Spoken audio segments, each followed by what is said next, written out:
Welcome to MSK life clinic foundation. ஒவ்வொருவரும் ஒவ்வொரு பருவ காலங்களை கடந்து செல்லும் பொழுது பல்வேறு சூழல்கள் உருவாவதைப் போலவே வாழ்க்கை பருவங்கள், குழந்தை பருவம், அதற்கடுத்து டீனேஜ் பருவம், அதற்கடுத்து வாலிப பருவம், திருமண பருவம், வேலைவாய்ப்பு பருவம், இப்படியெல்லாம் ஒவ்வொரு பருவம் ஒவ்வொரு கால சூழலை மாற்றி செல்லும் பொழுது புது புது சூழலை சமாளிக்க வேண்டியுள்ளது, சந்திக்க வேண்டியுள்ளது.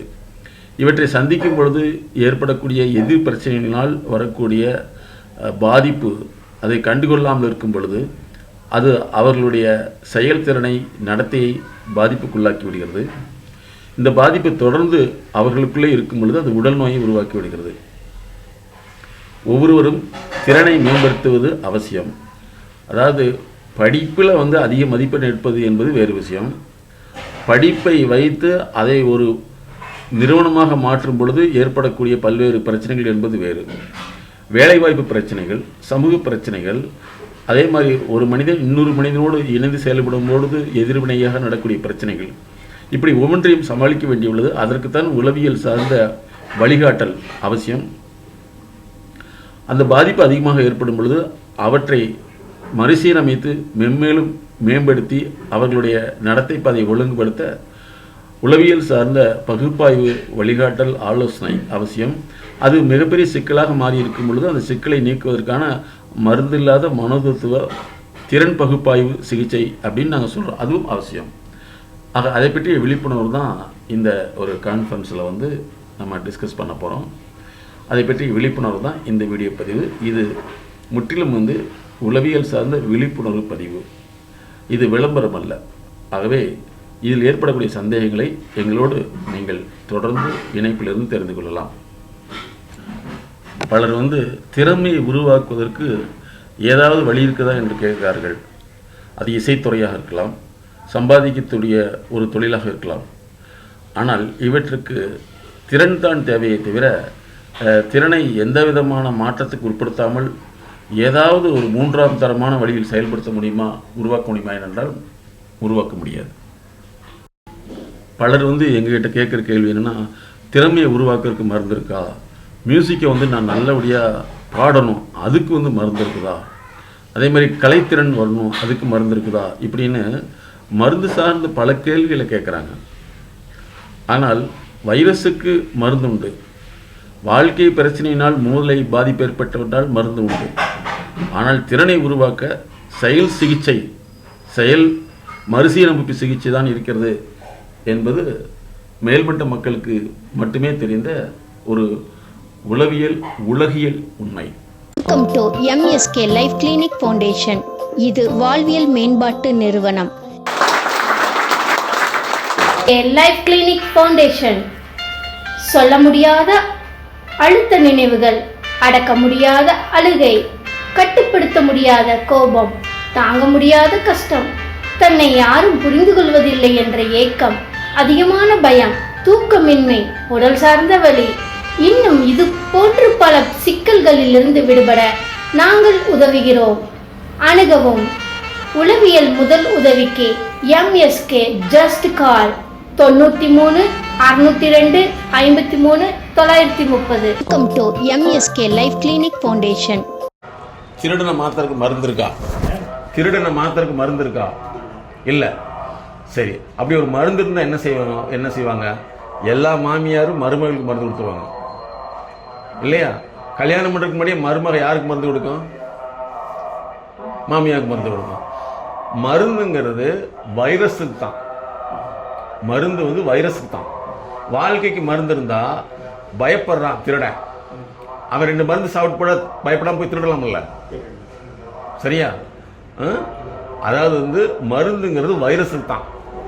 வைரஸ் வந்துருச்சுன்னா அதுக்கு வேறு வழியே கிடையாது. இப்போ காலையில் மேடத்தை ஒருத்தர் பார்த்துருக்காங்க.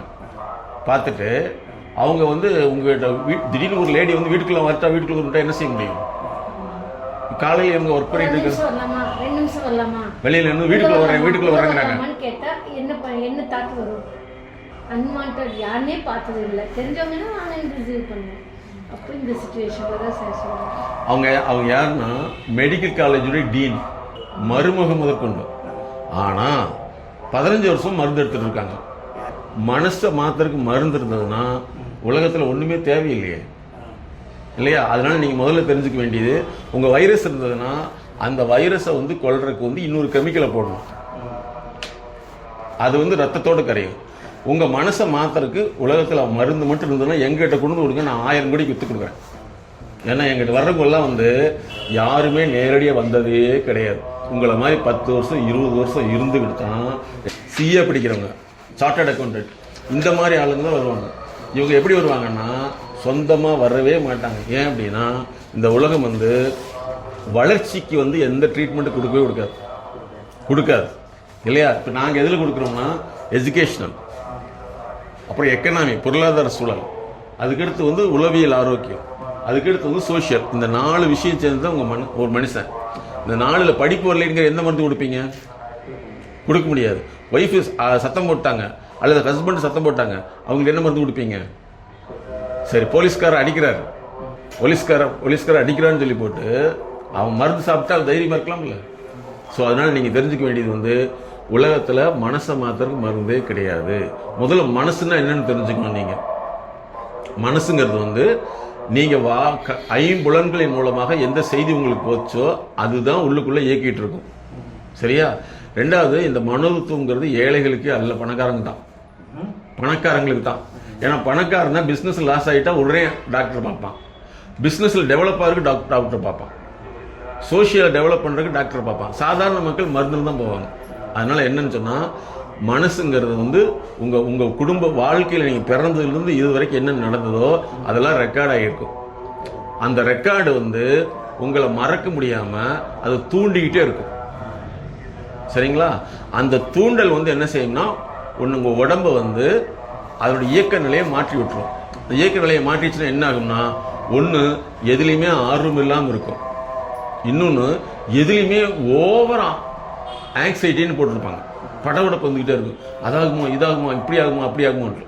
அப்போ நாங்கள் என்ன செய்கிறோம்னா உங்களுடைய ஒவ்வொரு எண்ணங்கள், சிந்தனைகள் இதை கண்டுபிடிச்சு அதை பேலன்ஸ் பண்ணுறதுக்கு வந்து நாங்கள் கொடுக்குற இன்ஸ்ட்ரக்ஷனை ஃபாலோ பண்ணணும்.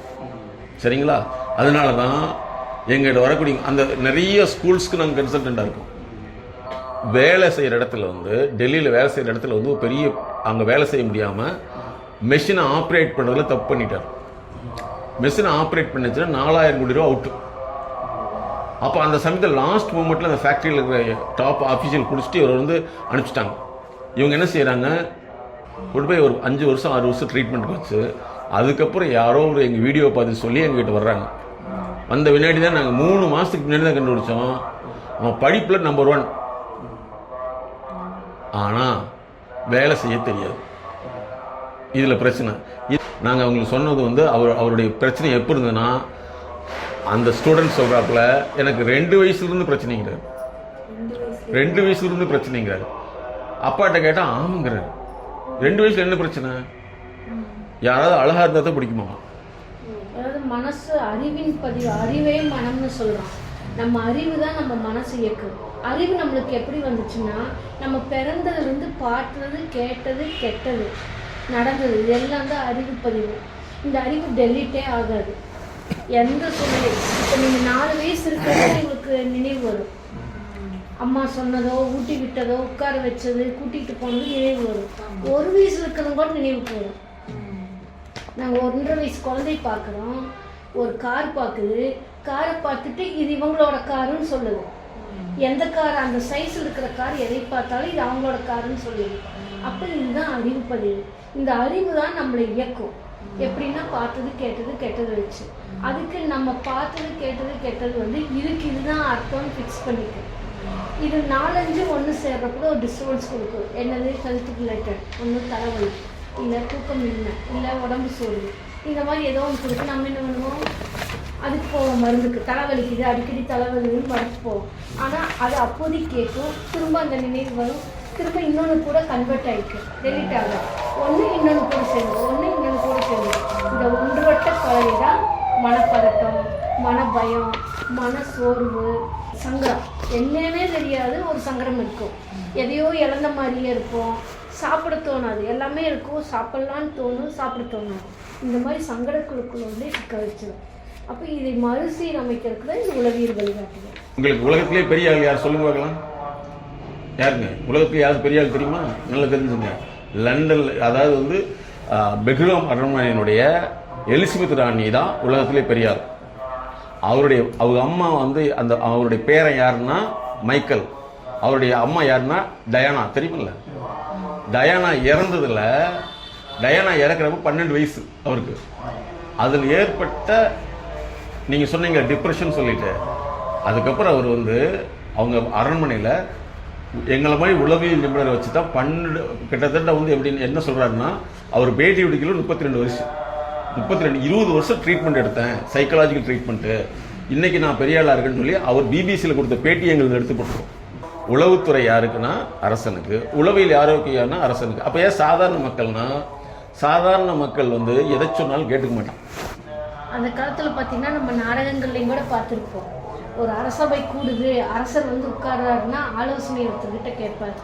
அதான் உளவியல் சார்ந்தது. இப்போ நான் உங்ககிட்ட கேட்குறேன், இப்போ அம்மாவை மறக்க முடியல அப்படின்னு அப்படியே அம்மாவை மறக்க முடியாதனால மனசு கஷ்டமாக இருக்குன்னு ஒரு மருந்து சாப்பிட்றோன்னு வச்சுங்களேன். இப்போ அடுத்த ஒன்று கேள்வி கேட்குறேன், அப்போ யாரோ ஒருத்தர் நினைக்கிறதுக்கு ஒரு மருந்து கொடுக்கலாம்ல? கரெக்டாக தப்புங்க.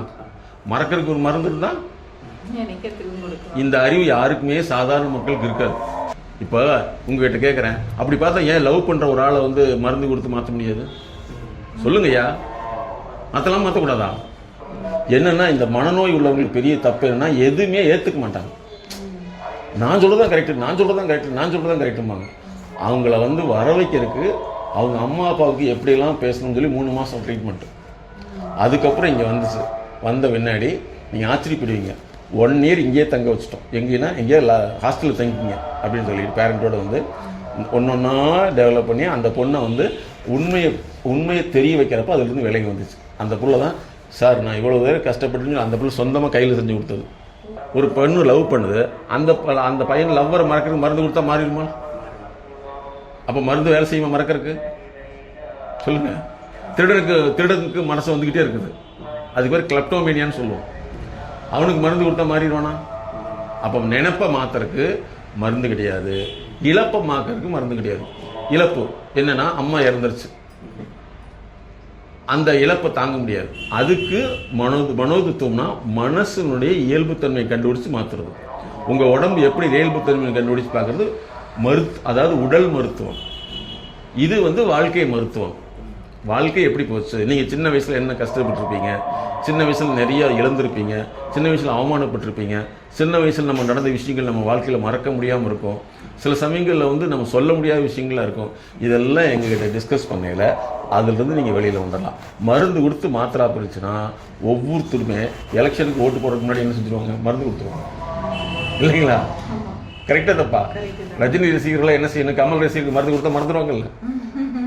ஏங்க சாதாரண இந்த விஷயம் எங்கள் நண்பா நாங்கள் கேட்குற கேள்வி என்னென்னா, நாங்கள் நிறைய மீடியாவிலும் சொல்லியிருப்போம், ஏன் இது மக்களுக்கு புரியலைன்னா, மக்கள் வந்து புரிஞ்சுக்கிற அளவுக்கு வந்து எதையுமே வந்து வார்த்தையில் தான் நம்புவாங்களே தவிர வாழ்க்கையில் நம்ப தெரியாது. படிக்கிறதுக்கு மட்டும் எவ்வளோ ட்ரீட்மெண்ட் இருக்குது தெரியுங்களா? இவ்வளோ இருக்குது.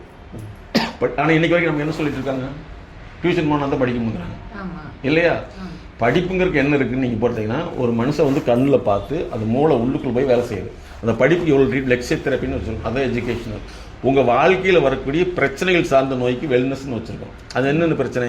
நீங்கள் சொன்ன மாதிரி நெகட்டிவ் திங்கிங் அல்லது பாசிட்டிவ் திங்கிங்.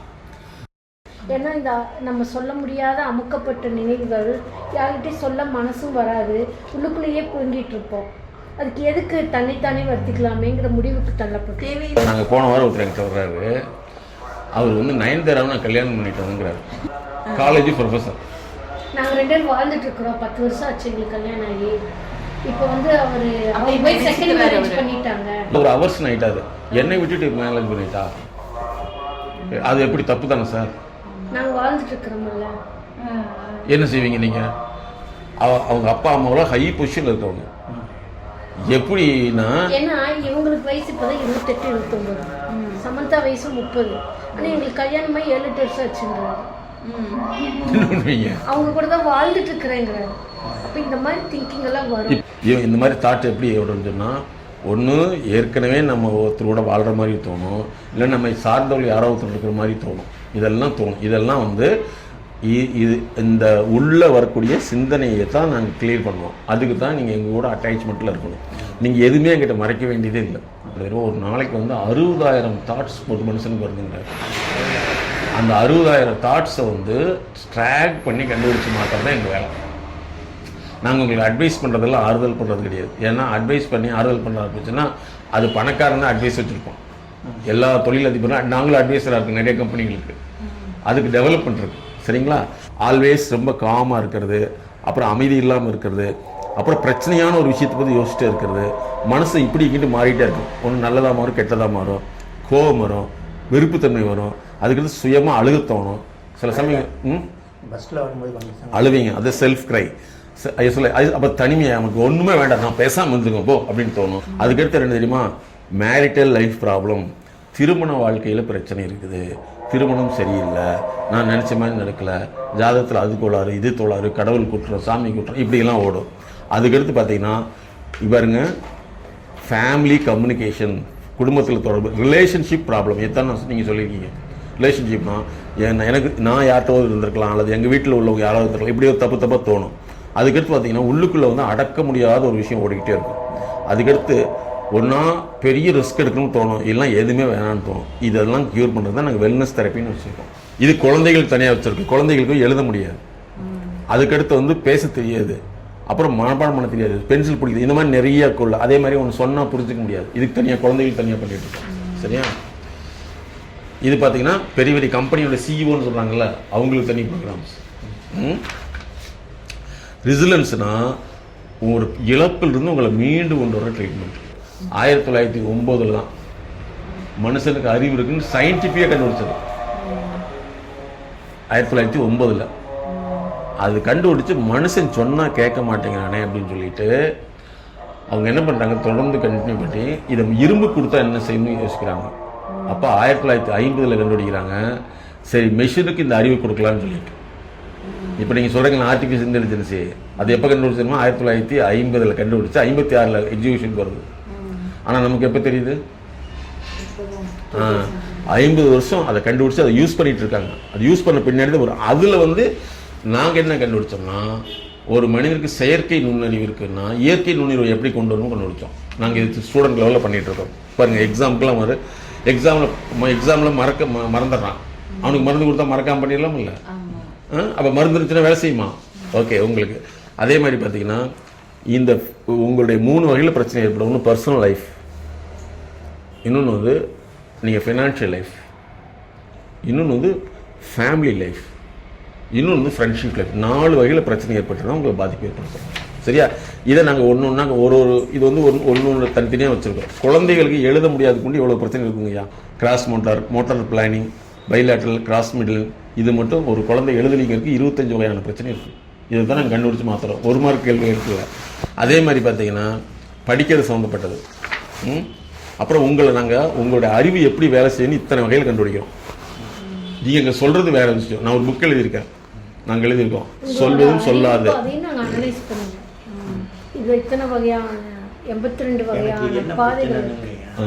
ஒரு பெரிய சயின்டிஸ்ட்டு அந்த அம்மாவுக்கு வந்து கரெக்டாக 1 மணிக்கு ஆச்சுன்னா திகில் வந்துடும், பிகுன்னு ஆயிரும். அந்த டயத்தில் என்ன ஆயிருக்குன்னா அவங்க துடிச்சு போயிடுவாங்க. சரிங்களா? அவங்களும் 10 வருஷம் மருந்து சாப்பிட்டு தான் எங்களை கனெக்ட் பண்ணாங்க. மேடம் வந்து ஒரு 3 இயர்ஸ் தொடர்ந்து அவங்களுக்கு கன்சல்டேஷன் அவங்க டிஸ்கஸ் பண்ணாங்கன்னா 1 hour டிஸ்கஸ் பண்ணுவாங்க. அப்படி பண்ணி அந்த ஏன் அப்படின்னா அதுக்கு என்ன காரணம் அப்படின்னு கேட்டிங்கன்னு வச்சுங்களேன், கரெக்டாக 2 மணிக்கு அவங்க நல்லா சாப்பிட்ருக்கிறப்ப வந்து ஒரு செய்தி வருது, என்னுடைய கிளாஸ் மட்டும் இறந்துட்டான்னு சொல்லிட்டு. அதனுடைய பாதிப்பு 20 வருஷமாக அவங்களுக்கு அந்த இது மறந்து உடம்புல மாறிடுச்சு. அப்போ என்ன ஆகும்னா அந்த 2 to 4 வரைக்கும் அவங்களால தாங்க முடியாது.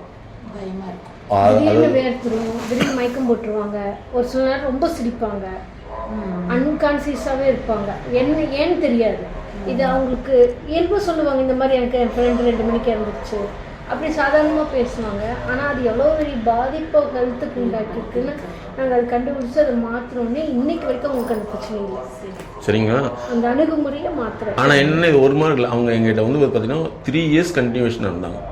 ஏன்னா அவங்க ஃபேமிலி டாக்டர். இதுக்கு உங்களுடைய கோஆப்ரேஷன் வேணும். ஒன்று அதே மாதிரி எமோஷனல் ரிலேட், உணர்ச்சி ரீதியான அதுக்கு தனியாக வச்சுருக்கோம். இந்த உணர்ச்சி ரீதியானது பார்த்தீங்கன்னா ஒரு தடவை சொன்னால் ஒரு பிரச்சனைக்கு தீர்வு கிடைக்காது. ஏன்னா ஒரு தடவை ஒரு வார்த்தையோ ஒரு எண்ணமோ ஒரு நினைவோ ஒரு செயலோ பலாயிரம் லட்சம் தடவை நினச்சிருப்போம். அப்போ ஒரு தடவை நம்ம சொல்லிட்டோன்னா இன்றைக்கே அதுக்கு தீர்வு கிடைக்காது. அது திரும்ப திரும்ப உங்களுக்கு நினைவு வரப்பெல்லாம் நீங்கள் டிஸ்கஸ் பண்ணுறப்ப அதோட டெப்த்தை மாற்றுறப்ப சரியாகும். அப்புறம் நீங்கள் வந்து ஒரு பிரச்சனை வருதுன்னா ஒரு பிரச்சனையை வந்து எங்ககிட்ட 1000 தடவை வந்தாலும் சொல்லணும். நேத்தான சொல்லக்கூடாது. இன்னைக்கு திரும்ப சொன்னா சரி. என்ன வந்தது இன்னைக்கு வந்து நேற்றுக்கு வந்து இன்னைக்கு வந்தாலும் தப்பு இல்லை. ஏன்னா உடம்பு ஹெல்த்தாக இருந்தால் என்ன செய்வீங்க? உடம்பு ஆரோக்கியமாக இருக்குன்னு எப்படி தெரிஞ்சுக்குவீங்க?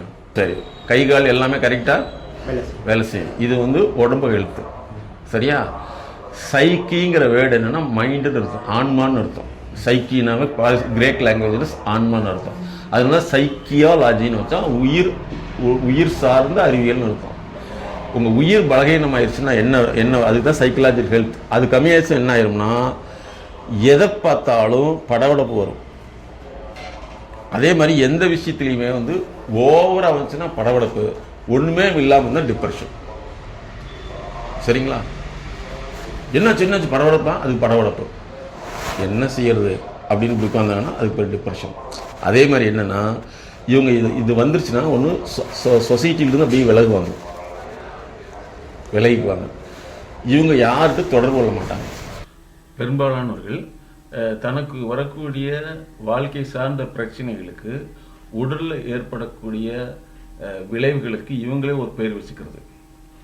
பொதுவாக வந்து குறிப்பிட்ட ஏஜுக்கு பின்னாடி பிறரோடு தொடர்பு கொள்ளக்கூடிய திறன் சிலருக்கு குறைஞ்சிரும். சிலருக்கு வந்து ஓவராக அதிகமாயிடும். இன்னும் ஒரு சிலர் வந்து தன்னுடைய உடல் சார்ந்த அழகு குறைஞ்சிருச்சு, உடல் சார்ந்த வலிமை குறைஞ்சிருச்சு, பணம் சார்ந்த குறைபாடு ஏற்பட்டுச்சு இப்படின்னு சொல்லி அந்த குறைபாடுக்குள்ளே ஒளிஞ்சிட்டு சமூகத்திலிருந்து தன்னை விலக்கி வைப்பாங்க. இது ஒரு வகையான பாதிப்பு. இன்னும் ஒரு சிலர் வந்து தனக்கு தோன்றிய வார்த்தைகளில் அதை விளக்கப்படுத்தி வச்சுக்குவாங்க. பயம்னு சொல்லுவாங்க, இல்லைன்னா விருப்பம் இல்லைன்னு சொல்லுவாங்க, எனக்கு பிடிக்காதுன்னு சொல்லுவாங்க. பயங்கிற ஒற்றை வார்த்தை வந்து பல்வேறு வாழ்க்கை சூழல் அடிப்படையான ஒரு தொகுப்பு தான் அந்த பயங்கிறது. அந்த தொகுப்புக்குள்ளே என்ன இருக்குன்னு கண்டுபிடிச்சு தான் மாற்ற முடியும். இன்னும் ஒரு சிலர் வந்து பார்த்தீங்கன்னா எல்லாத்துக்கும் காரணங்களை வைத்துக்கொண்டே அந்த காரணங்களை முன்னிலைப்படுத்தி கொண்டே தன்னை மறைச்சிக்குவாங்க. ஸோ இதெல்லாம் வந்து அவர்கள் ஈஸியாக சொல்ல தெரியாது. அப்போ வாழ்வியல் சார்ந்த பகுப்பாய்வு தான் அவசியம். ஒரு அஃபீஷியலாக இருந்துட்டு இருக்கிறவங்க அஃபீஷியலாக மட்டும்தான் பேச முடியும், சாதாரண கீழே மக்கள்கிட்ட பேச முடியாது. அப்போ நாங்கள் அதுக்கு என்ன கண்டுபிடிச்சோம்னா இடை தொடர்பு சார்ந்த தடையை கண்டுபிடிச்சோம். அப்போ வந்து இவங்க என்ன செய்யறாங்கன்னா சமூகத்தில் போய் ஒட்ட முடியாது. அப்போ ஒற்றக்குண்டான காரணங்களை நீங்கள் கண்டுபிடிக்கணும். அதாவது ஒரு டிப்ரெஷன் ஒன்று எடுத்துட்டிங்கன்னா இதில் வந்து இவ்வளோ வகைகள் இருக்குது. இதெல்லாம் ஒன்றொன்னா நாங்கள் சரி பண்ண நீங்கள் வெளியில் வந்துடுவீங்க. சரிங்களா? அதில் பாருங்கள், மெயினாக வந்து என்னென்னா புவர் ரிலேஷன்ஷிப், அதாவது மக்கள் தொடர்பு ரொம்ப குறைவாக இருக்கும், இவங்களுக்கு விரும்ப மாட்டாங்க, தனிமையாகிடுவாங்க. அதுக்கடுத்து வந்து எதெடுத்தாலும் ஹைப்பர் டென்ஷனாக இருப்பாங்க. இதெல்லாம் அவங்களுடைய சிம்டம். ஸோ இதை சரி பண்ணிட்டோம்னா உங்களுக்கு ஹார்ட் ப்ராப்ளம் வரவே வராது. இதெல்லாம் விட்டுறது தான் ஒன்றும் இல்லை. நீங்கள் பாருங்கள், மண்டே சிண்ட்ரோம்னு கேள்விப்பட்டிருப்பீங்க. மண்டேவில் தான் நிறையா ஹார்ட் அட்டாக் வரும். ஏன் தெரியுமா? ஞாயிற்றுக்கிழமை ஃப்ரீ ஆகிடுவாங்க, நாளைக்கு வேலையில் என்ன நடக்குமோ தெரியல, கடன்காரன் நாளைக்கு வந்துடுவானு, அல்லது வேலை இவ்வளோ கஷ்டம், இதெல்லாம் மண்டே சிண்ட்ரோம்னு சொல்லுவோம். மண்டே தான் ஹார்ட் அட்டாக் வரும். அப்போ வந்து அதுக்கு வந்து அவசியம். தூக்கங்கிறது அமைதி, அதாவது இருக்கிறத ஏற்றுக்கிட்டு இருந்தோம்னா அதில் வரக்கூடியது தூக்கம். இருக்கிறது நடக்கிறதை ஏற்றுக்காம தொடர்ந்து சிந்தனையை நம்ம பண்ணிக்கிட்டே இருந்தோம்னா அதிலிருந்து வர்றதுதான் தூக்கமின்மை. பொதுவாக வந்து இந்த மாதிரி பாதித்தவங்க வந்து என்ன செய்வாங்கன்னா, தூக்கங்கிறது ஆரம்ப காலத்தில் சின்ன வயசில் எந்த பிரச்சனையும் இல்லாமல் வந்ததில்ல, அது மாதிரி வரணும்னு நினைப்பாங்க. ஆனால் அப்படி வர முடியாது. ஏன்னா பிரச்சனைகள் நிறையா இருக்குது. குழந்தைகள் பிரச்சனை, குடும்ப பிரச்சனை, பொருளாதார பிரச்சனை, சமூக பிரச்சனை, இதெல்லாம் இருக்கிறப்ப அந்த பிரச்சனை சிந்தனை ஓடிக்கிட்டே இருக்கும். இதை மாற்றி அமைக்கிறதுக்கு பகுப்பாய்வு செஞ்சு தான் மாற்ற முடியும். ஒரு மனிதனுங்கிறது வளர்ச்சிக்கு வரணும். அந்த வளர்ச்சிக்கு வராமல், வளர்ச்சியை வந்து விரும்பாமல் வீட்டில் உள்ளவங்களோடைய சண்டை போட்டுட்டு இருக்கிறது வந்து அது வளர்ச்சிக்கு வழி கொடுக்காது, வளர்ச்சியை தடுக்கும். இந்த மாதிரி மனநிலையில் உள்ளவங்க தான் நிறைய பேர் இருக்காங்க. நாங்கள் மனநிலைங்கிறத விட இந்த மாதிரி அறிவு நிலையில தான் இருக்காங்க. அப்போ இவர்களுக்காக நீங்கள் போய் எதை சொன்னாலும் அவர்களுக்கு அவங்களுக்கு சொன்ன நினைச்ச மாதிரி நீங்கள் சொல்லியங்கிறத கோவப்படுவாங்களே தவிர எது உண்மை அப்படிங்கிறத அவங்களால புரிஞ்சுக்க முடியாது. பல பேர் வந்து புலம்புறக்கும், அதை சொல்லி அழுகிறக்கும், சங்கட்டப்படுறக்கும், அப்புறம் சரியில்லைன்னு குற்றம் சொல்றதுக்கு விரும்புவாங்களே தவிர தன்னை எப்படி மாற்றிக்கலாம், தன்னுடைய பிரச்சனைகளை எப்படி கையாளலாம் அப்படிங்கிற அந்த ஆலோசனை அறிவு சார்ந்த வளர்ச்சிக்கு வரமாட்டாங்க. அப்போ இவங்க என்ன செய்வாங்கன்னா வீட்டில் உள்ளவங்கள மற்றவங்கள துன்பப்படுத்திக்கிட்டே தான் இருப்பாங்க.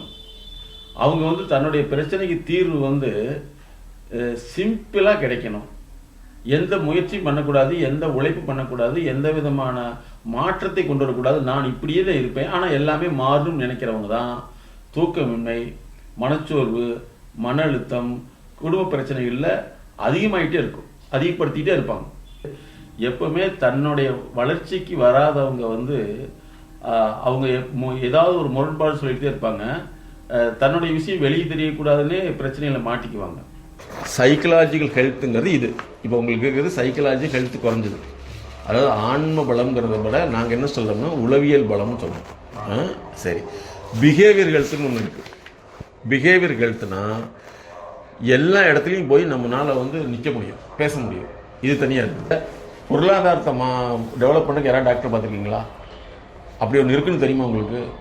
எங்கள் பாஸ் வந்து அதில் வந்து கராத்தே பெல்ட் இருக்குல்ல, அதில் வந்து பிளாக் பெல்ட். ஒரு பஸ்ஸு வந்து போக முடியாத ஒரு தடத்தில் கீழே விழுந்துருது. போக முடியாமல் அந்த பஸ்ஸை ரன் பண்ண முடியாமல் விபத்துக்குள்ளாகிறோம். வாழ்க்கையை ரன் பண்ண முடியாமல் விபத்துக்குள்ளாகிறது தான். அது எப்படிப்பட்ட விபத்தாக உள்ளாக்கிறான்னா தன்னைத்தானே விபத்துக்கு உள்ளாக்கிக்கிறதுக்கு பேர் தான் சூசைடல் அல்லது தற்கொலை அல்லது சுயக்கொலை அப்படின்னு சொல்கிறோம்.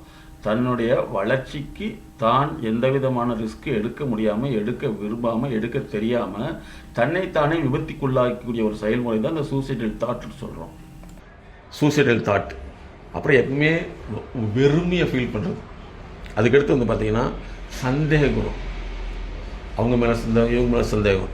அதுக்கடுத்து என்னை யாருமே கண்டுக்க மாட்டேங்கிறாங்க, என்னை யாருமே பிடிக்கலன்னு சொல்கிறது. அதுக்கடுத்து பார்த்திங்கன்னா நம்ம பேசாமல் எங்கேயோ போய் தொலைஞ்சிடலாமான்னு தோணும்.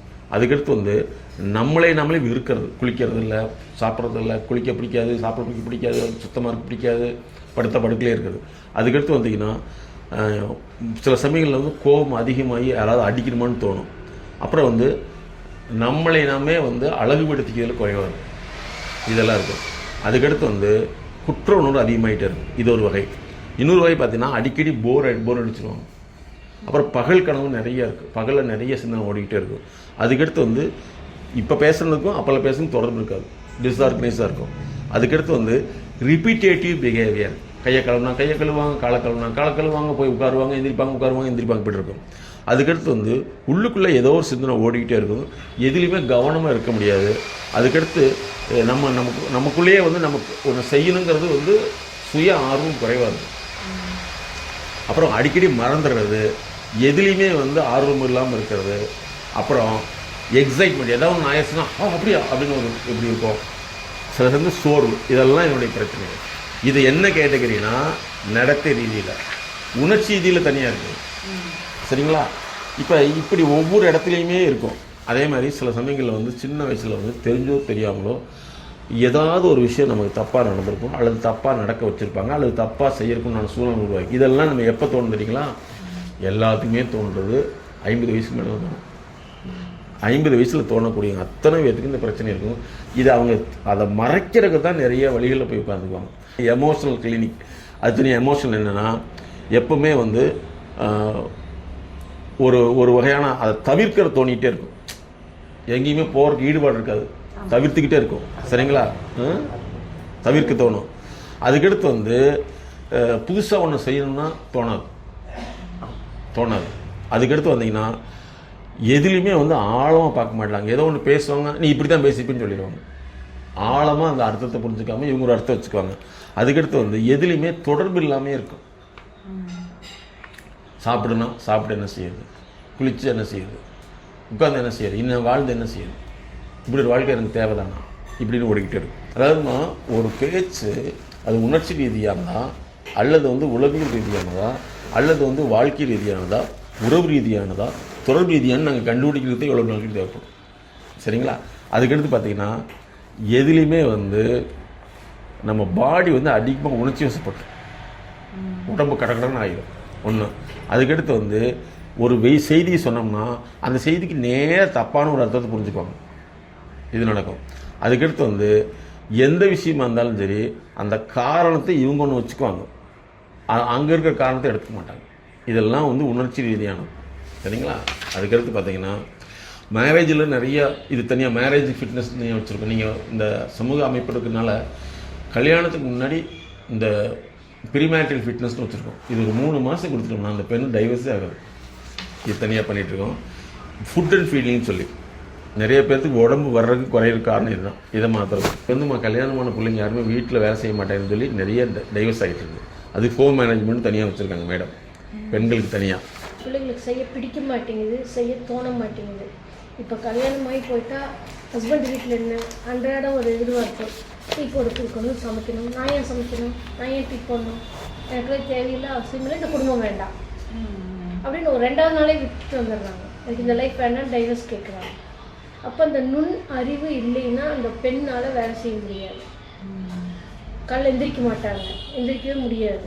இப்போ ரீசெண்டாக ஒரு கேஸ் எங்களுக்கு வர்றாங்க. மத்தியானம் 12 மணிக்கு தான் அந்த பொண்ணு எந்திரிக்கும்.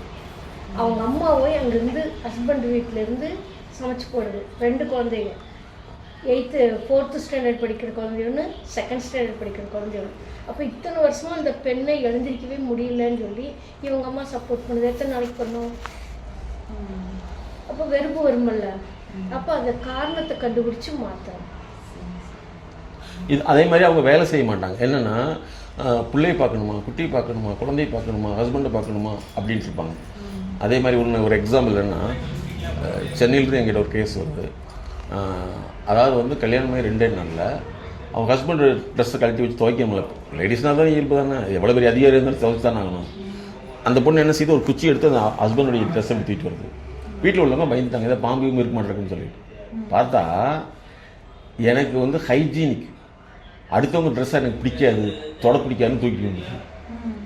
உடனே அவங்க சொல்லுவாங்கள்ல, என்ன அவங்க என்னடா கல்யாணமே 2 நாளில் ஹஸ்பண்டோடைய ட்ரெஸ் இப்படி கையிலையும் கூட தொடலைன்னா நாளைக்கு என்ன ஆகுன்னு சொல்லிட்டு உடனே முடிவு பண்ணிட்டாங்க டைவர்ஸ் பண்ணலான்னு சொல்லிட்டு.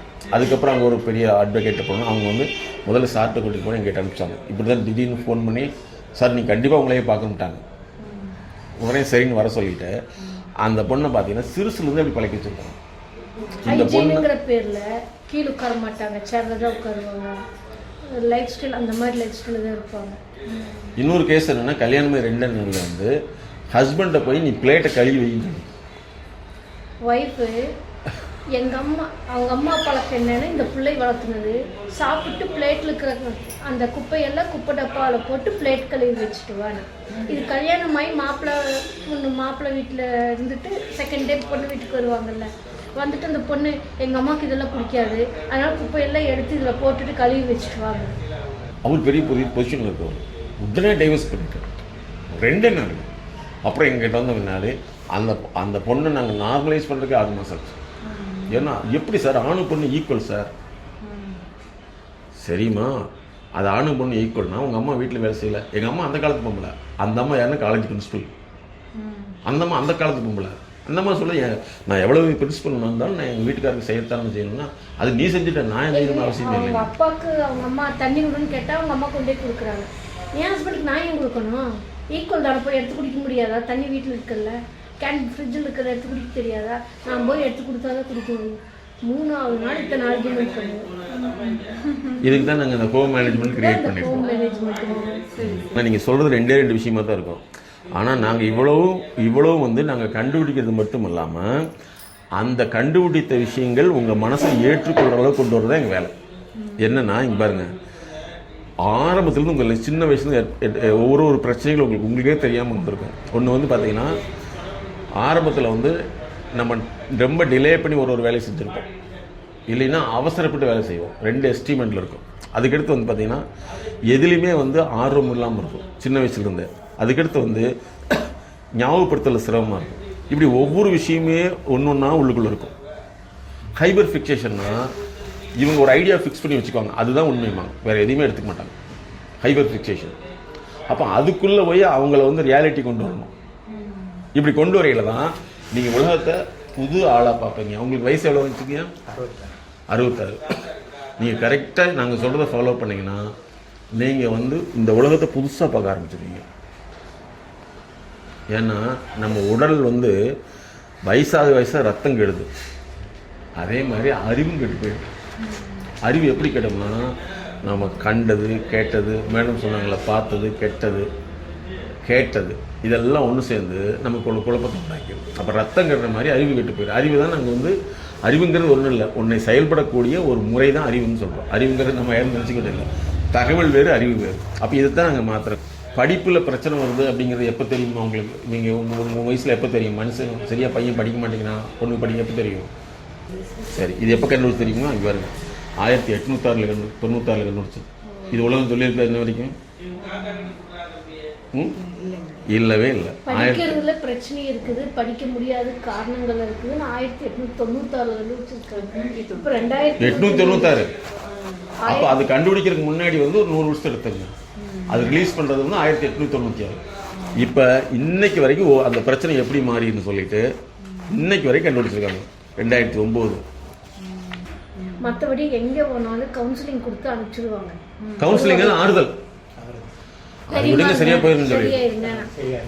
கவுன்சிலிங்னாவே வந்து ஆற்றுப்படுத்துதல். அதே மாதிரி ஸ்கூல், அதே மாதிரி இன்ஜினியரிங் காலேஜ் கவுன்சிலிங்னா உங்களுக்கு எது வேணும்னு கேட்டு இங்கே போகணும்னு சொல்கிறது, அல்லது உங்கள்கிட்ட இதுதான் இருக்குன்னு சொல்கிறது. ஆனால் உளவியல் பகுப்பாய்வுங்கிறது உங்கள் வாழ்க்கையில் இந்த பாதிப்பு ஏற்பட்டதுக்கான காரணம், அல்லது அந்த பாதிப்பு எப்படிப்பட்ட தன்மையை உருவாக்குச்சு, அதனால உங்களுடைய நடத்தை எப்படி மாறி இருக்குது, மேற்கொண்டு புதிய நடத்தையை கற்றுக்கொள்வதற்கு, புதிய நடத்தையை உங்களுக்குள் கொண்டு வந்து அதை வெளிப்படுத்துவதற்கு உண்டான பல்வேறு தடைகளை உங்களோட வாழ்க்கை பயணத்தோடு இணைந்து கண்டறிந்து மாற்றக்கூடிய உளவியல் நுட்பம் தான் மைண்ட் செட் நாலேஜ் தெரப்பி என்பதை எங்களுடைய எம்எஸ்கே லைஃப் ஹீலிங் ஃபவுண்டேஷன் உருவாக்கி பல வருஷமாக இந்த சேவையை உலக மக்களுக்கு செஞ்சுட்டு வருது. இது விளம்பரம் அல்ல, விழிப்புணர்வு. இப்போ நீங்க உட்காந்துருக்கீங்க, நீங்க எந்திரின்னு சொன்னா டக்குன்னு எந்திரிச்சிருவீங்க. அந்த அந்த பாயிண்ட் வேலை செய்யாதப்போ உங்களால எப்படி எந்திரிக்க முடியாது. இதேதான் குழந்தைகளுக்கும் பிரச்சனை. படின்னு சொல்றோம், அவங்களால படிக்க முடிஞ்சா இந்த வஞ்சகமா பண்றாங்க. அந்த சிஸ்டம் வந்து அவங்களுக்கு வந்து இன்னொன்னுக்குள்ள டிராவல் பண்ணிட்டு இருக்கோம். அதனாலதான் உளவியல் வந்து 2 வகையா பிரிஞ்சது. ஒண்ணு எங்களை மாதிரி லட்சத்துல ஒருத்தர் தான் இருப்பாங்க. அது படிக்கக்கூடிய மாணவர்களுக்கு அது எல்கேஜி யூகேஜியிலிருந்து அது உயர்ந்த படிப்புன்னு சொல்லக்கூடிய டாக்டரேட் வரைக்கும் வரக்கூடிய பிரச்சனைகள் படிப்பு சார்ந்து, அதாவது படிப்பு அப்படிங்கிறதுக்குள்ள நிறைய காம்பனண்ட் இருக்குது. அதில் வரக்கூடிய பிரச்சனைகள் எப்படி நடத்தையை மாற்றுது, கல்வித்தரத்தை குறைக்குதுங்கிறத பற்றி ஆய்வு 1896 இன்னைக்கு வரைக்கும் கண்டுபிடிச்சி அது வெளிப்படுத்தப்பட்டு கொண்டு கொண்டே இருக்கிறது. இதை மேல்மட்ட மக்கள் தான் எங்களை மாதிரி எங்களை மாதிரி எக்ஸ்பர்ட்டோடைய கன்சல்டேஷனில் தங்களுடைய குழந்தைகளை அடுத்த ஒரு கல்வி மாற்றத்துக்கு கொண்டு போகிறாங்க. மற்றவர்கள் வந்து பாரம்பரிய முறைன்னு சொல்லக்கூடிய டியூஷன், டுட்டோரியல், கோச்சிங் இதுக்கே போய் அவங்களுடைய அறிவை அதே லெவலில் தான் வச்சுருக்காங்க. எப்போ 1806 தொடர்ந்து கண்டுபிடிச்சிட்டே வர்றாங்க. ஆனால் இது வெளியே சொல்ல மாட்டாங்க. இது மேல்மட்டங்கள் மட்டும்தான் எங்களுக்கு தெரியும். இப்போ உதாரணத்துக்கு இங்கிலீஷ் பேச முடியல, ஏதாவது டாக்டரை பார்த்துக்கோமா? நாங்கள் பண்ணிட்டு இருக்க பாருங்க, பிபிசி இங்கிலீஷ்னு வச்சுருக்கோம். இங்கிலீஷ் பேச வச்சிடறோம், 3 மாதம் பேச வச்சிடறோம். இது ட்ரீட்மெண்ட்டு. சரியா? செயல்படும் திறனை உருவாக்குறதுக்கு உள்ளுக்குள்ள இருக்கிற பிரச்சனை கண்டுபிடிச்சு மாற்றுறது தான் நம்ம ட்ரீட்மெண்ட், மைண்ட் செட் நாலேஜ். அதே மாதிரி லேர்னிங் லேப்னு வச்சுருக்கோம். ரத்த பரிசோதனை மாதிரி உங்கள் கற்றல் சம்மந்தப்பட்ட இவ்வளோ விஷயங்கள் கண்டுபிடிக்கிறோம். அப்புறம் கம்பெனி வச்சுக்கிங்கன்னா கம்பெனிக்குள்ளான இவ்வளோ ப்ராப்ளத்தை கண்டுபிடிக்கிறோம். கம்பெனி எம்டிகளுக்கு இது வந்து நீட் படிக்கிறவங்க, ஐஏஎஸ் படிக்கிறவங்க, நீட்டுக்கு தனியாக படிக்க முடியலிங்கிறதுக்கு வந்து இவ்வளோ பிரச்சனை இருக்குதுமா? இதில் யாராவது சொல்லியிருக்காங்களா? என்றைக்கும் சொல்லவே மாட்டாங்க. ஏன் தெரியுமா? எப்பவுமே தெரிஞ்சுக்கங்கய்யா, இந்த உலகம் யாருக்கு சொல்லுங்க? உலகம் யாருக்கு? சாமானிய மக்கள் வந்து ரசிக்கிறதுக்கு தான். இன்னுமே சைக்காலஜிங்கிறது வந்து மென்டலுக்கு தான் மக்களுக்கு பதிவாயிருக்கு. மனம் பாதிக்கப்பட்டவருங்கிறது தான் சித்தர்களுக்கு வந்து இதை அப்பவே கண்டுபிடிச்சிட்டாங்க. 4442 வியாதிகள் இருக்கிறதா கண்டுபிடிச்சாங்க. நம்மளுக்கு இதெல்லாம் தெரியாது. ஆனால் 8 வியாதி மட்டும்தான் வாழ்க்கை சிக்கல்னால வருது. மிச்சம் 4440மே வாழ்க்கை சிக்கல்னால வருது. அந்த 8 பிரச்சனைகள் என்னன்னா பிறப்புலையே வருது. ஊனமாக பிறக்கிறது, கண்ணு தெரியாமல் இருக்கிறது, பிறக்கிறப்ப வர்றது அந்த 8 வியாதி. மிச்சம் 4440 நீ பிறந்து வெளியில் வந்தோடனே நீ பார்த்தது கேட்டது கெட்டதை வச்சு வாழ்க்கை சூழல்னால வந்தது. இதுக்கு மனோதத்துவம் தான் உளவியல் சிகிச்சைன்னு சொல்கிறேன். சரி, இது இப்போ சொல்லல, வள்ளுவரே சொல்லியிருக்காரு, அறிவினால் ஆவது உண்டோ பிரி நோய் தம் நோய் வேல் போற்றா கிடைங்கிறார். மனநலம் மண்ணுயிர் காக்க மினநலம் எல்லா பொருளும் தருகிறார். அந்த காலத்து சித்தர்கள் வந்து உண்மையாக இருந்தாங்க. இப்பெல்லாம் போதை, இப்போ இருக்கிற சித்தர்களை நம்ம கணக்கில் வைக்கிறோம். அந்த காலத்தில் வந்து ஒரு அரசர் வந்து சித்தரை போய் பார்த்துட்டு வருவார். மனம் தெரிஞ்சவர் தான் சித்தர். மனம் சித்தம்னா மனசு தானே. அந்த சித்தம் தெரிஞ்சவர் மனசர், மனசருக்கு போல சித்தர்னு சொல்றோம், அவ்வளவுதான். அந்த காலத்து அரசர்கள் வந்து மேலே மலை உச்சி மனிதருக்கு அப்பாற்பட்டு தான் அவங்க வாழ்ந்துட்டு இருந்தாங்க சித்தர்கள். அரசர்கள் போய் அவங்க கிட்ட கேட்டு இந்த அரசை எப்படி ஆளணும்னு வழி கேட்டுட்டு வருவாங்க. அதை அப்ளை பண்ணி ஒர்க் பண்ணுவாங்க, ப்ராசஸ் ஆகும். இதை மக்களுக்கு கொண்டு போனால் என்னாங்க, எல்லாரும் அரசனா மாறிட்டா உலகத்தை யார் ஆள்றது? இதை மக்களுக்கு கொண்டு போகக்கூடாதுன்னு அரச தந்திரங்கள் கொண்டு வந்தது தான் கடவுளுக்குன்னு ஒரு பயம், ஒரு பீதி, இந்த மாதிரி இன்னொரு கேரக்டருக்குள்ளே கொண்டு போய் சிக்க வச்சுருவாங்க. அப்போ அரசனாக இருப்பான், மக்கள் அடிமைகளாக இருப்பாங்க. இது வந்து கம்பெனி ஒர்க் பண்ணுறாங்கல்ல, அது டிஸ்லெக்ஸியா அப்படின்னு ஒரு டிசீஸ். என்னென்னா அவங்களால படிக்க பிடிக்காது, டைகிராஃப் என்ன எழுத பிடிக்காது, டைகால்குனா மேக்ஸ் பிடிக்காது. சரியா? இந்த மாதிரி வந்து ஆடிட்டரி ப்ராசஸ்னால் நம்ம சொல்கிறத அவங்க கேட்கவே மாட்டாங்க. இந்த மாதிரி ஒவ்வொன்றையும் நாங்கள் கண்டுபிடிச்சி மாற்றோம். இது தனியாக இதுக்கு தான் லேர்னிங் லேப்னு வச்சுருக்கோம். அப்புறம் பாருங்கள், மனதினால் ஏற்படும் உடல் நோய்கள், வாழ்க்கை சூழலால் ஏற்படும் உடல் ஏற்படும் நோய்கள், இவற்றை பற்றி விழிப்புணர்வு தான் நாங்கள் நிறைய பண்ணிட்டு வரோம். அதுக்கடுத்து வந்து பாருமா மேக்ஸ் வரலிம்பாங்க, அதுக்கு பேர் மேத்தமெட்டிக் டிசார்டர். நான் சொல்லலை, இதெல்லாம் அந்த காலத்துலேயே கண்டுபிடிச்சிட்டாங்க. ஆனால் இது வந்து சாமானிய மக்களுக்கு போய் சேராது. எப்படி தெரியுமா அறிவு பதிவாகும்? இப்போ மேக்ஸ் இந்த டிசார்டர் வச்சு 5+3 எவ்வளோ? அது நம்ம ஃபிக்ஸடு. இதைய 4+4 எவ்வளோ? 0+8 எவ்வளோ? எப்படி அறிவு பதிவு எடுத்துக்கோன்னா 5+3 மட்டும்தான் 8. இதெல்லாம் தப்புன்னு எடுத்துக்கோ. இந்த ஸ்ட்ரெஸ்ன்னு சொல்லுவாங்க, இதை நீங்கள் நிறைய சொல்லணும். இது என்னென்ன வகை ஸ்ட்ரெஸ் இருக்குன்னு சொல்கிறேன், கேட்டுக்குமா? நீங்கள் நிறைய பேருக்கு சொல்கிறதுக்கு இருக்கும். ஒன்று வந்து சைக்கலாஜிக்கல் ஸ்ட்ரெஸ்ஸுன்னா உணர்ச்சி ரீதியானது, சரியா? இன்ஃபர்மேஷன் ரீதியானது, அறிவு ரீதியானது, அவமான ரீதியானது, பொறாமை ரீதியானது, தடுப்பு சம்பந்தம், அட்டாச்மெண்ட் ரீதி, இந்த மாதிரி நிறைய வகைகள் இருக்குது. இது சைக்கலாஜிக்கல் ஸ்ட்ரெஸ்ஸு. இதை நாங்கள் கண்டுபிடிச்சி தான் மாற்ற முடியும், ஒரே நாளில் மாற்ற முடியாது, அவங்க சொல்ல தெரியாது. அப்புறம் அதுக்கடுத்து வந்து சைக்கோ ஸ்பிரிச்சுவல் ஸ்ட்ரெஸ்னால் இன்றைக்கி நிறைய பேர் வந்து கடவுள்கிட்ட வந்து ஏன் போகிறாங்கன்னா குற்ற உணர்வு, ஐயோ நான் தப்பு நினைக்கிறேன், கடவுள் தெரிஞ்சிடும். இது சைக்கோ ஸ்பிரிச்சுவல் ஸ்ட்ரெஸ். இது வந்து அவங்களுக்கு என்ன ஆச்சுன்னா, ஒரு மிகப்பெரிய அதிகாரி ஒருத்தர் வர்றாரு, எனக்கு கோயிலில் பூஜை பண்ணி தட்டை ஆராத்தி எடுத்துகிட்டு வருவாங்களே, கோயிலில் பூஜை அதை வந்து தட்டி விட்டு அது தீ பிடிச்சி எறிகிற மாதிரி எனக்கு வருது, நான் செஞ்சிருவோம்னு பயமாக இருக்குதுன்றார். எனக்கு அந்த உணர்வே வருது. கோயிலுக்கு போனால் தட்டி தீ பிடிச்சி அந்த பில்டிங்கே எறிகிற மாதிரி தான் எனக்கு ஃபீல் ஆகுது. நான் செஞ்சுட்டேன் என்ன பண்ணுறதுன்னு என் கைக்கு 2 கை ஓட்டி போய் கட்டிட்டு போகிறேங்கிறேன். எப்படி இருக்குன்னு பாருங்கள். இந்த ஸ்பிரிச்சுவல் சைக்கோ ஸ்பிரிச்சுவல் ஸ்ட்ரெஸ் வந்தவங்களுக்கு என்னன்னா அட்ரினல் சுரப்பி அதிகமாகிடும், கேன்சர் வரும். கேன்சர் வரக்கு மெயின் ரீசன் இதுதான். அதுக்கடுத்து பார்த்தீங்கன்னா கார்டிக் ப்ராப்ளம், தைராய்டு ப்ராப்ளம் வரலாம் சைக்கோ ஸ்பிரிச்சுவல் ஸ்ட்ரெஸ்னால். அதாவது வந்து இவங்க செஞ்ச தவறை வந்து இப்பயாவது மறைக்கணும்னு சொல்லி போட்டு ஏதாவது பண்ணுவாங்க. அதுக்கடுத்து ஃபிசியோலஜிக்கல் ஸ்ட்ரெஸ்னால் வேலை அதிகமாக இருக்கிறது, உடல் இதாவது வயிற்று சம்மந்தப்பட்ட பிரச்சனை. சோஷியல் ஸ்ட்ரெஸ்னால் ஐயா சொன்ன மாதிரி வெளியே போக பிடிக்காது. இந்த மாதிரி இந்த ஸ்ட்ரெஸ்ஸுடைய வகையில் கண்டுபிடி. காக்னிட்டிவ் ஸ்ட்ரெஸ்னால் கம்பெனியில் இன்றைக்கி நிறைய பேர் 3 மாதத்துக்கு வேலை செய்ய மாட்டேங்க, அவனுக்கு இருக்கும். எமோஷனல் ஸ்ட்ரெஸ்னால் யாராவது ஒன்று சொல்லிட்டா பிரச்சனையாகும். பிஹேவியர் ஸ்ட்ரெஸ்னால் இந்த மாதிரி ஒவ்வொரு ஸ்ட்ரெஸ்ஸையும் நான் கண்டுபிடிச்சா மாற்றுறேன். ஒரு சமயத்தில் நல்லாயிருக்கும், ஒரு சமயத்தில் மோசமாக போயிடும். இந்த மாதிரி இதை நீங்கள் தெரிஞ்சிட்டிங்கன்னா தான் அடுத்து வந்து ஒன்றொன்றும் நாங்கள் மாற்ற முடியும். சரிங்களா சார்? நாங்கள் ஸ்ட்ரெஸ் கிளினிக்னு வச்சுருக்கோம். இது என்னென்னா உங்கள் பிரச்சனையை கண்டுபிடிச்சி நாங்கள் இத்தனை ப்ரிஸ்கிரிப்ஷன் கொடுக்குறோம். மருந்து கிடையாது, நடத்தை ப்ரிஸ்கிரிப்ஷன். இதை கொடுத்து மாற்றுறோம். இந்த மாதிரி வந்து 320 கன்சல்டன்சி வச்சுருக்கோம். இங்கே பாருங்கள், லைஃப்பில் வந்து 95% டிசீஸ் வந்து இதனால தான் வராது, ஸ்ட்ரெஸ்ன்னு சொல்லுவாங்க. அப்புறம் பணத்துக்கு வந்து எப்படி நம்ம சம்பாதிக்கணுங்கிறது தனியாக வந்து ரியாலிட்டி பேஸில் வந்து உலக லெவலில் கிளினிக் இருக்குது. லைஃப் அதாவது மணி கிளினிக் இந்த மாதிரி தனியாக வச்சுருக்கோம். அடுத்து இன்னும் நல்லா தெரிஞ்சுக்கணும். டிஎன்எம் ஐயோ என் கிளாஸ்மேட்டு ஒருத்தன் ஏஜ் அதிகமாக இருக்கும், அவனுடைய கேரக்டர் எனக்கு மாறும். டிஎன்ஏ வந்து மாறுது. அந்த இப்போ வந்து என்ன கண்டுபிடிச்சிட்டாங்கன்னா 2025 பேர் பீட்டா ஜென்ரேஷன். இப்போ நம்ம இப்போ இருக்கிற ஜென்ரேஷன் இருக்காங்க பார்த்தீங்களா, ஜென்ரேஷன் ஜெட்டுங்கிறவன் 2000க்கு பின்னாடி பிறந்தவன். இவன் எதை சொன்னாலும் கேட்க மாட்டான். இவங்க வந்து என்ன தெரியுமா, ஜாலியாக இருக்கணும், செல்ஃபோன் பார்க்கணும், தனக்கு பிடிச்ச பொண்ணை வேணும். என்கிட்ட ஒரு பொண்ணை பேசுது, என்னென்னா எனக்கு மாப்பிள்ளை வேணும், இந்த பொண்ணு நடிச்சது எம்இ படிச்சிருக்கு, வேலைக்கு போக மாட்டேங்குது, வேலைக்கு போனால் 2 மாதம் கூட தங்க மாட்டேங்குது, எனக்கு மாப்பிள்ளை வேணும். எப்படி மாப்பிள்ளை வேணும்? அவன் ஃபோட்டோவை பார்த்தா நான் உணர்ச்சி வசப்பட்டு அவன் தான் வேணும்னு சொல்லணும். அப்படிப்பட்ட எனக்கு மாப்பிள்ளை வேணும். இது சாத்தியமா? அவன் கேட்பானல்ல. இதுதான் இந்த ஜென்ரேஷன் எக்ஸ். ஆல்ஃபாங்கிறது இப்போ இது வரைக்கும் இருக்கிறவங்க. இப்போ 25க்கு பிறந்தாங்கல்லவா, இவங்களுடைய பீட்டா ஜென்ரேஷன்.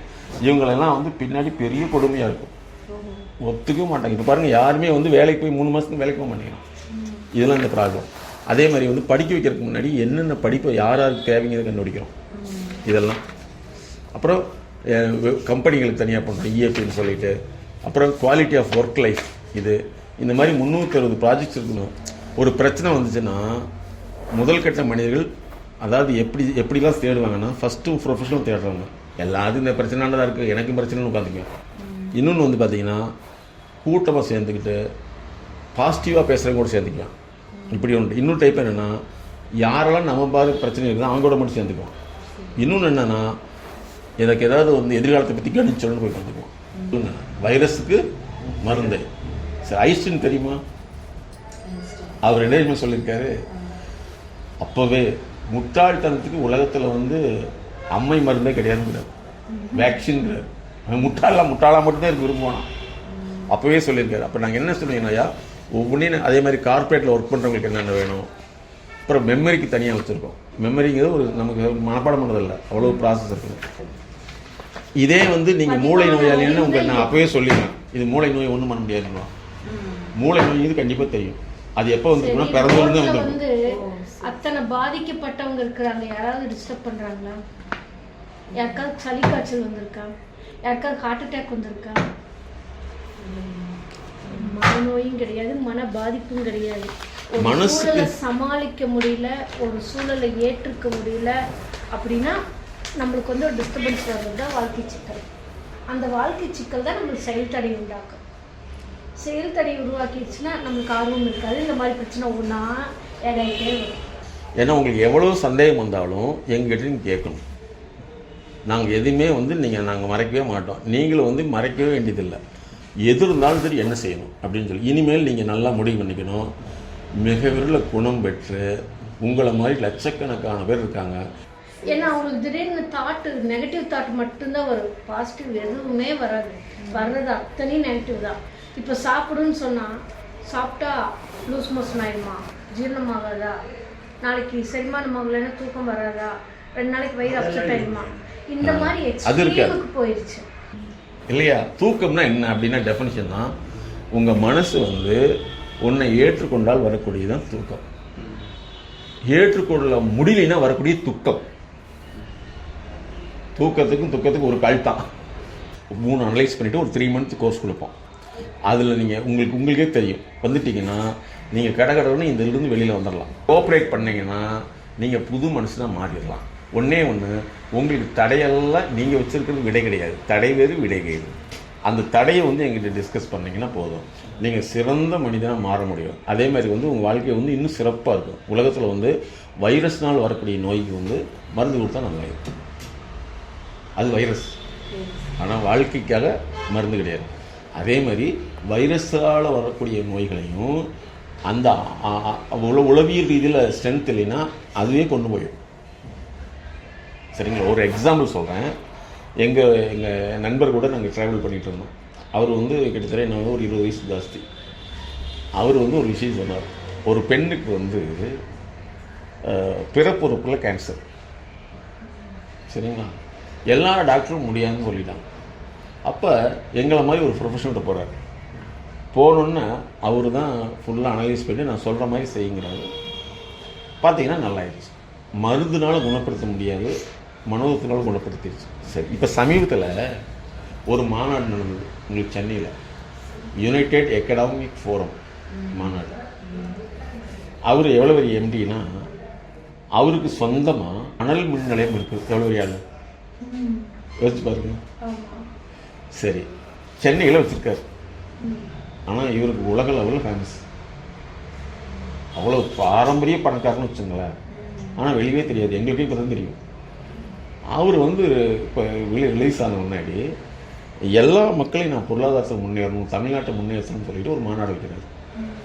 ஆனால் இந்த குரூப் ஆரம்பித்து 1985 ஸ்டார்ட் பண்ணிட்டாங்க. இங்கே பண்ணால் லட்சக்கணக்கான பேர் வந்து பெரும்பெரும் தொழில்கள்லாம் வந்து ஜாயின் பண்ணிட்டாங்க.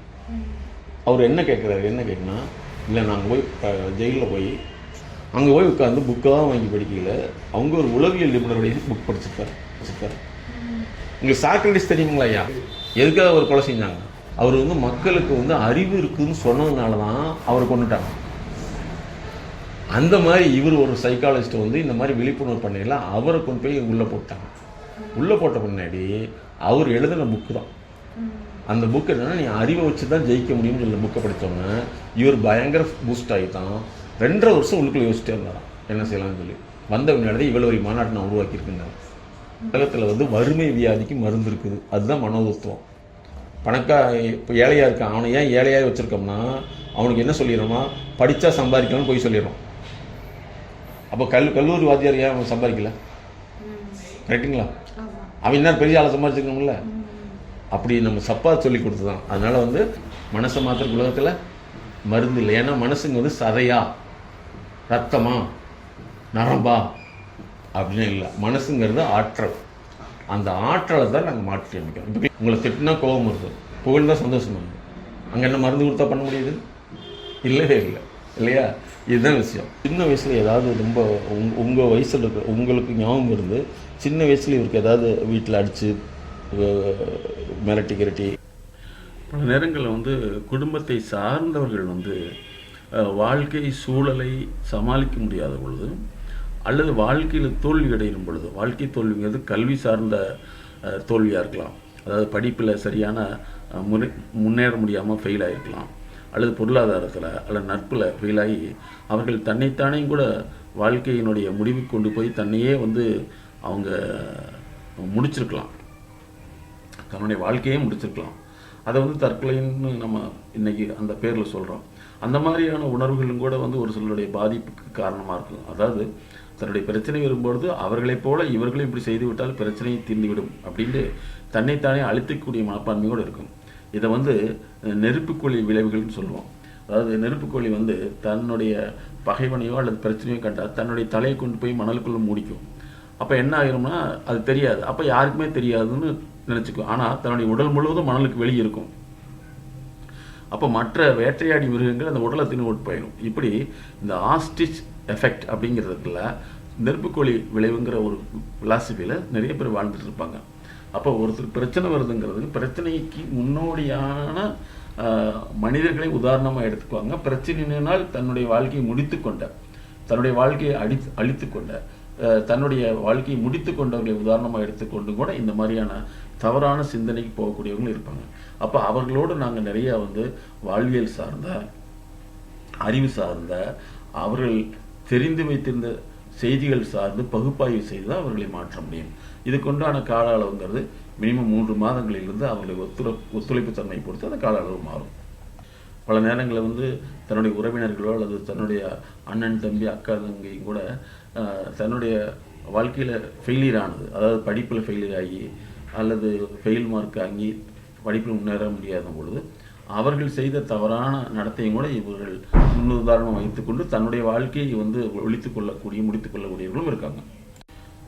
ஒவ்வொரு கட்டத்திலையும் அது குழந்தை பருவம், அதுக்கப்புறம் டீனேஜ், வாலிப பருவம், திருமண பருவம், திருமணம் தாண்டிய குழந்தை பெற்றுக்கொள்ளக்கூடிய அந்த காலகட்டம், குழந்தை வளர்ப்பு பருவம், அப்புறம் அந்த குழந்தைகளுக்கு பெரியவங்களாகி அவங்களுக்கு திருமணம் செய்யக்கூடிய பருவம். இந்த ஒவ்வொரு சூழலும் வந்து ஒவ்வொரு பிரச்சனைகள் அல்லது புதிய விஷயங்களை நாம் எதிர்நோக்கி உள்ளது. அதை எதிர்நோக்குவதில் உள்ள பிரச்சனைகள் தான் நமக்கு வந்து பாதிப்பாகவும் அது உடல் நோயாகவும் மாறுகிறது. மேரேஜில் வரக்கூடிய பிரச்சனைகள் மட்டும், கல்யாணத்தில் வரக்கூடிய பிரச்சனைகள் மட்டும், இது திருமணம்ங்கிறது ஆயிரங்காலத்து பயிருன்னு நம்மளுக்கு சொல்லியிருப்பாங்க, ஆனால் அதோட அர்த்தம் தெரியாது. ஆனால் இத்தனை ப்ராப்ளத்தை ஒருத்தர் சால்வ் பண்ணுறப்ப அது 1000 காலத்து பயிராக மாறுதுங்கிறது தெரியும். யோசிச்சு பாருங்க. இதெல்லாம் இப்போ இது அமெரிக்காவில் வந்து, இது நம்ம நாட்டில் வந்து எந்த விஷயமே ரொம்ப லேட்டாக தான் வரும். 1946 எங்களை மாதிரி உள்ள ஆண்களுக்கு வந்து இந்த மாதிரி கோட் புக் 46 யோசிச்சு பாருங்க. அதே மாதிரி உங்களுக்கு இன்னொன்று சொன்னேன், படிப்பில் ஒரு பிரச்சனைகளாக இருக்குன்னு சொல்கிறீங்களா, எப்படி டயக்னோசிஸ் பண்ணுங்கிறது எப்போ கண்டுபிடிச்சதுன்னு மட்டும் பாருங்கள். இந்த இயரை போட்டிருக்கான்னு பாருங்கள். காப்பிரைட் 71 சரிங்களா. ஆனால் புக் ரிலீஸ் பண்ண டேட் பார்த்தீங்கன்னா இது கிட்டத்தட்ட 41 தான் வந்திருக்கும். ஆனால் காப்பிரைட் வந்து 71 ரெஜிஸ்டர் பண்ணியிருக்காங்க. படிப்பில் வரக்கூடிய பிரச்சனைகளை கண்டுபிடிக்கிறது யோசிச்சு பாருங்கள். இப்போ எவ்வளோ டெக்னாலஜி அதாவது மாறிட்டு இருக்கு. நிறைய பேருக்கு இந்த மாதிரி விஷயங்கள் இருக்கிறது தெரியாதுங்கம்மா. அதே மாதிரி ஃபேமிலியில் அவங்களுக்கு மட்டும் இவ்வளோ கோட் புக்கு, எங்களுக்கு கோட் புக்கு, ஃபேமிலியில் இருக்கிற இஷ்யூஸ் மட்டும் ஃபேமிலி தெரப்பின்னு இருக்குது. அப்போ இதெல்லாம் இப்போ இல்லைம்மா, எந்த காலத்துலேருந்தே இருக்குது. ஆனால் என்னென்னா நிறைய பேர்த்துக்கு வந்து இப்படி ஒன்று இருக்குங்கிற விஷயத்த வந்து மேல்மட்டம் மட்டும்தான் எடுத்து. ஏன்னா வளர்ச்சி அவங்க மட்டும்தான். அதாவது எவ்வளோ அசிங்கமான கெட்டெண்ணம் வந்தாலும் சரி அதை ஓப்பனாக டிஸ்கஸ் பண்ணிடணும். எங்கிட்ட ஒரு பிள்ளை வந்தது, ரொம்ப அழகான பிள்ளை. அது வந்துட்டு கையை இப்படி வச்சுக்கிட்டே உட்காந்துருந்தது.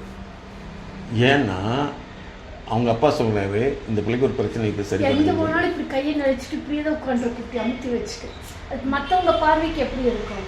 இப்படியே தான் சார் இந்த கேரக்டர் மாற்றிக்கவே மாட்டேங்கிற, எங்கே போனாலும் எனக்கு அவமானமாக இருக்குது, என்னமோ தப்பாக செய்கிற மாதிரியே இருக்குதுன்னா அப்புறம் தான் எங்ககிட்ட டிஸ்கஷன் கூட்டி 3 மாதத்துக்கு முன்னாடி தான் கண்டுபிடிச்சோம். இப்போ நல்லா வலுவலு சிவின்னு வச்சுங்களேன், அந்த பிள்ளைக்கு தோணும், மண்டையில் கொட்ட தோணும். அதாவது இப்படி தூக்கி யாரெல்லாம் சிவிக்கிறனால அவங்க மண்டையில் போய் கொட்டணும், அந்த கை நார்மல் ஆகும். அந்த பொண்ணுக்கு அப்படி தோணும். அது கொட்டி இருக்குது செஞ்சிடணும். அது லேடிஸாக இருந்தாலும் சரி ஜென்ஸாக இருந்தாலும் சரி, நேர் எடுக்காமல் சீவி இருந்தால் அவங்க கொட்டிடணும். இல்லைன்னா அது வரைக்கும் அந்த கை பரபரப்பரன்னு இருக்கும், கண்ட்ரோல் பண்ணவே முடியாது அவங்களால. இப்போ நல்லா இப்போ நல்லா ஆகிட்டாங்க. என்னென்னா எங்கள் சேனல் இது பண்ணி கொடுப்பேன். அதே மாதிரி நிறைய கம்பெனிஸ்க்கு பண்ணி கொடுத்துருக்கோம். அதனால் வளர்ச்சிக்கு தான் எங்கிட்ட வந்திருக்கீங்கய்யா. உங்களுக்கு நோய் கிடையாது, நோயே கிடையாது, வைரஸும் கிடையாது. உங்களுடைய வளர்ச்சி சார்ந்த விஷயம்தான். நீங்கள் வந்து சக்ஸஸ்ஃபுல்லாக வந்துடுவீங்க. அதாவது என்னென்னா நாங்கள் நினைக்கிறது வந்து இல்லைம்மா, எங்கேயோ இப்போ நான் வெளிநாட்டுக்கெலாம் போயிட்டு வந்ததுமா எங்கள் சேனலை பார்த்துட்டு எங்களை கூப்பிட்டவங்க தான். ஃப்ளைட் டிக்கெட் எல்லாமே போட்டு கொடுத்து எந்த நாட்டுக்கு நான் சொந்தமாக போனதே கிடையாது. எல்லாமே பார்த்துட்டு அது அவங்க எங்கிட்ட ஒரு மலேசியாவில் போயிட்டு என்னை காரில் ட்ராப் பண்ண சொல்கிறாங்க. நான் போகிற பின்னாடி ஒருத்தர் உட்காந்துருக்கான். சார் நான் என்ன சார் நான் உங்கள் ஸ்டூடெண்ட் அப்படின்னா அப்போ தான் தெரியுது. அதே மாதிரி இன்னொரு ஆக்சுவலாக ஒரு 38-39 வயசு என்கிட்ட வர்றாங்கம்மா ஒருத்தர். அவங்க வந்த பின்னாடி அது சரியான ஃபேமிலி ப்ராப்ளம். அந்த ப்ராப்ளத்தை வந்து நாங்கள் சால்வ் பண்ணிட்டோம். சால்வ் பண்ணி அந்த பொண்ணை வந்து ஹையர் ஸ்டடீஸ் படிக்க வச்சோம். ஸ்கூலில் காலேஜில் படிக்கிறது எல்லாமே வந்து பாடத்திட்டம் தானே தவிர வாழ்க்கை திட்டம் அல்ல. வாழ்க்கையில் உள்ள நிகழ்வுகளை யாரும் சிலபஸாக போட முடியாது, பாடத்திட்டமாக மாற்ற முடியாது. ஆனால் வரக்கூடிய பிரச்சனைகளை பகுப்பாய்வு செய்து அதை செயல் திட்டமாக மாற்றி வாழ்க்கை அப்படிங்கிறது கல்வி, பொருளாதாரம், சமூக நலம், உளவியல் அந்தஸ்து இவற்றை உருவாக்குவது தான். ஸோ இதில் குறைபாடு ஏற்படும் பொழுது அது நோயாக மாறுகிறது அப்படிங்கிறதா எங்களுடைய MSK லைஃப் கிளினிக் ஃபவுண்டேஷனுடைய MSK லைஃப் கிளினிக் ஃபவுண்டேஷன்.